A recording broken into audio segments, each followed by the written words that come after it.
olen Raivo Roos, tegutsen Jõgevamaal Tani talus. Mulle meeldib maal elada, mulle meeldib kõige rohkem kevad, kõik alles ärkab, puud lähevad vaikselt lehte ja kevadine mullalõhn.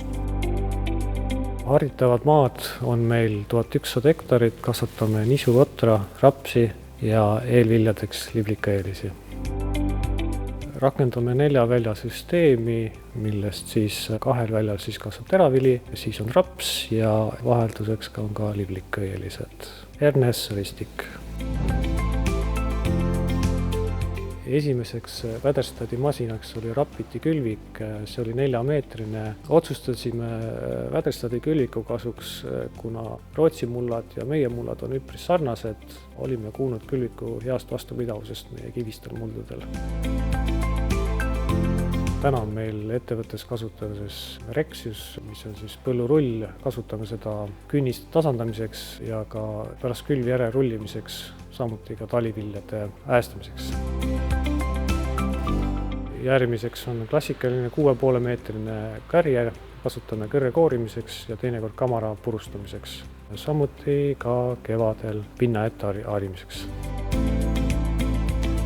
2012 soetasime sügavkobesti top-downi, kasutame seda siis taliviljamaade ette harimiseks ja ka sügiseseks mulla harimiseks paralleelselt adraga, sest kõik ei jõua künda.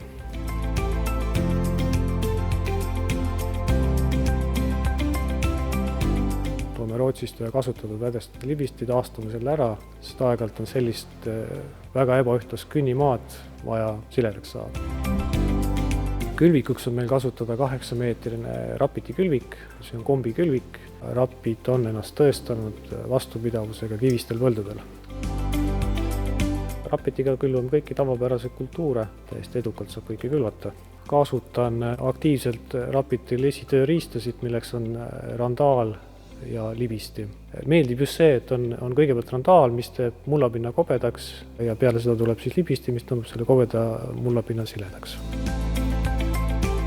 Meie masinapargis on põhiliselt vädestadimasinad sellepärast, et nad on tugevad ja on ennast õigustanud jällegi meie kivistel põldudel. Esimesed masinad, mis ostetud said, on jõudnud juba 10 aasta vanuseks ja siiamaani täiesti aktiivselt käigus. Hooldame masinaid korrapäraselt, vahetame õigeaegselt kulunud osad ja see tagab meile siis hea töötulemuse. Nüüdseks on meil koostöö vädestadiga kestnud peaaegu 20 aastat ja ilmselt kestab ka järgmised 20 aastat.